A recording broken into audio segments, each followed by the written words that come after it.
আবু হুরায়রা রাদিয়াল্লাহু আনহু বলেন, রাসূল করিম সাল্লাল্লাহু আলাইহি ওয়াসাল্লাম বললেন যে কয়েকটা জিনিস প্রকাশিত হওয়ার আগ পর্যন্ত কিয়ামত সংঘটিত হবে না। আমরা জানি একদিন কিয়ামত হবে, আসমান ফেটে পড়বে, জমিন ফেটে যাবে, পাহাড় সমূহ বালুর স্তূপের মতো ঘুরতে থাকবে, তোলার মতো ঘুরতে থাকবে, কিয়ামত হবে। তবে সেই কিয়ামত সংঘটিত হওয়ার আগে অনেকগুলো আলামত দেখা দেবে। তার মধ্যে বড় বড় আলামতগুলো তো আমরা জানি, অনেকেই শুনছি আমরা। দাজ্জাল প্রকাশ হবে, ইয়াজুজ মাজুজ প্রকাশ হবে, একটা আগুন প্রকাশিত হবে, এই ধরনের বহু আলামত আছে। ছোট ছোট কিছু আলামত আছে যেটা কিয়ামত সংঘটিত হওয়ার আগে এই আলামতগুলো প্রকাশ পাবে। এই আলামতগুলো দেখলে বুঝে নিতে হবে যে কিয়ামত খুব বেশি দূরে না। সেই আলামতগুলো কি? রাসূল বলেন, হাত্তা ইউকবাদাল ইলম। কিয়ামতের একটা ছোট্ট আলামত হইল আল্লাহ তাআলা দুনিয়া থেকে ধীরে ধীরে ইলমকে উঠিয়ে নেবেন। মুহাদ্দিসিনে কেরাম বলেন, ইলমকে উঠাবেন কেমনে? মানে কি সব বইকে আল্লাহ আসমানে উঠিয়ে নিয়ে নেবেন? ইলমকে উঠিয়ে নেবেন কিভাবে?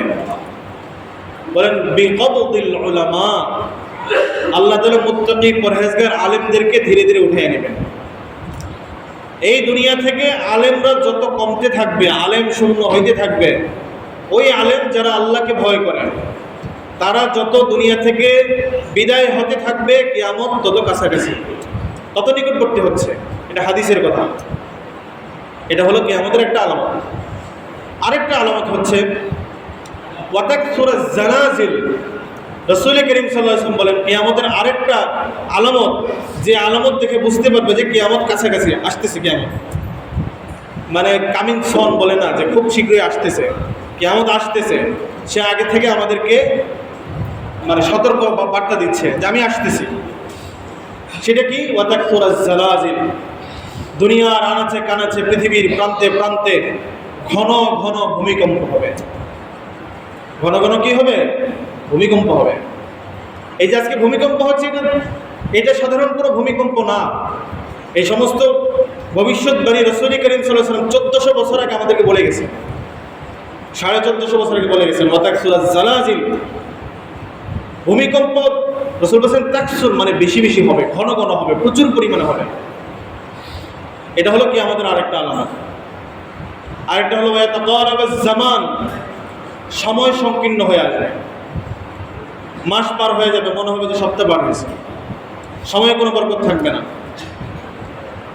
আমাদের কাছে মনে হয় না এখন এই যে গত 2 দিন আগে শুক্রবার গেল, আবার শুক্রবার চলে আসছে, এরকম মনে হয়।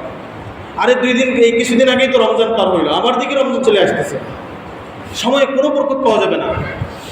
রাসূল বলেন, কিয়ামতের আরেকটা আলামত হলো ওয়াতাকারাবাজ জামান, সময়ের বরকত কমে যাবে, সময় খুব দ্রুত পার হয়ে যাবে।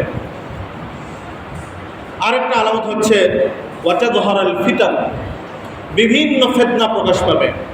সারা পৃথিবীর বিভিন্ন প্রান্তে প্রান্তে বিভিন্ন ফিতনা প্রকাশ পেতে থাকবে। ওয়ায়াকসুরাল হারজু। রাসূল করিম সাল্লাল্লাহু আলাইহি ওয়াসাল্লাম সর্বশেষ যে আলামতের কথা বলেন সেটা হলো হত্যা এবং খুনাখুনিটা অনেক বেশি পরিমাণে বেড়ে যাবে।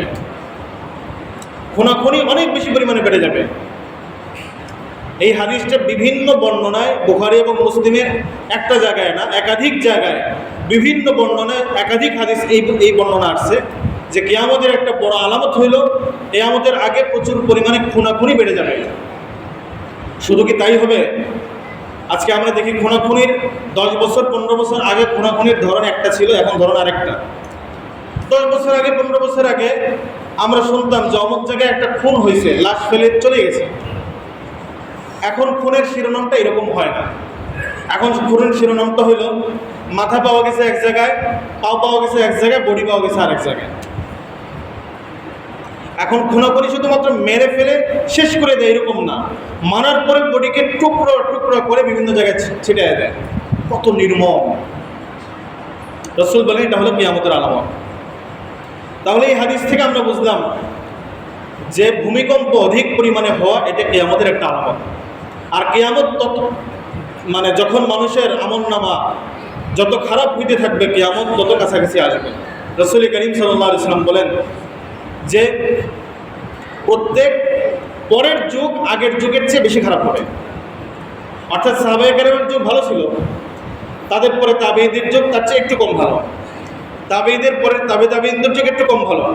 রাসূল করিম সাল্লাল্লাহু আলাইহি ওয়াসাল্লাম বলেন, এটাও বুখারী মুসলিমের হাদিস, রাসূল বলেন যে প্রত্যেক আগের যুগ পরের যুগের চেয়ে ভালো হবে, অর্থাৎ যত সময় পার হবে তত মানুষ খারাপ হইতে থাকবে। এই খারাপটা কোন লেভেলের হবে? রাসূল বলেন এক পর্যায়ে যখন কিয়ামত সংঘটিত হবে, লা তাকুমুস সাআতু ইল্লা আলা শিরারিন নাসি, কিয়ামত সংঘটিত যখন হবে তখন এই দুনিয়ায় যারা থাকবে এরা হবে আসমানের নিচে, জমিনের নিচে, পৃথিবীর ইতিহাসে সবচেয়ে নিকৃষ্ট লোক।